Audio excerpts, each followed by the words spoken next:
এটি দুটি কাপড়ের ফিতা। যদি তুমি এই দুটি ফিতাকে একসাথে যুক্ত করতে চাও তাহলে বুদ্ধিমান তুমি একটি ফিতার উপর সারিবদ্ধভাবে গোলাকার ধাতব টুকরো বসাতে পারো এবং অন্য ফিতায় ছোট ছোট ছিদ্র তৈরি করতে পারো।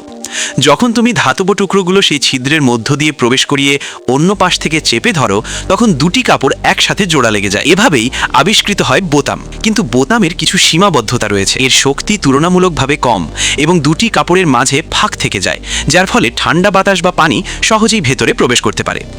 এই সমস্যার সমাধানে তুমি আরও উন্নত একটি পদ্ধতি উদ্ভাবন করলে।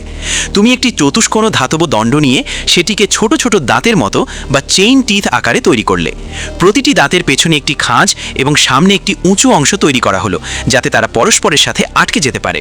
এরপর এই দাঁতগুলোকে দুটি আলাদা কাপড়ের ফিতায় সারিবদ্ধভাবে বসানো হলো। যখন এক পাশের দাঁত অন্য পাশের দাঁতের খাঁজে প্রবেশ করে তখন তারা পরস্পরের সাথে দৃঢ়ভাবে যুক্ত হয়ে যায়। প্রতিটি দাঁত বিপরীত পাশের দুটি দাঁতের সাথে শক্তভাবে আটকায়, ফলে কাপড় দুটি ঘনিষ্ঠভাবে সংযুক্ত হয় এবং কোনো ফাঁক থাকে না। এই দাঁতগুলোকে সহজে খোলা ও বন্ধ করার জন্য তুমি একটি বিশেষ যন্ত্র আবিষ্কার করলে যার নাম স্লাইডার বা জিপার হেড। এর ভেতরে একটি ত্রিভুজাকার চ্যানেল থাকে।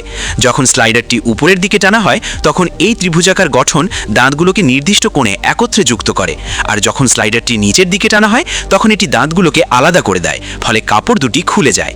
এছাড়াও স্লাইডারটি যাতে নিজে থেকে নিচে নেমে গিয়ে জিপার খুলে না যায় সেজন্য এতে একটি লকিং পিন বা স্টপার যুক্ত করা হয়। যখন স্লাইডার স্থির থাকে তখন এই পিনটি দাঁতের ফাঁকে আটকে থাকে এবং জিপারকে স্থির রাখে।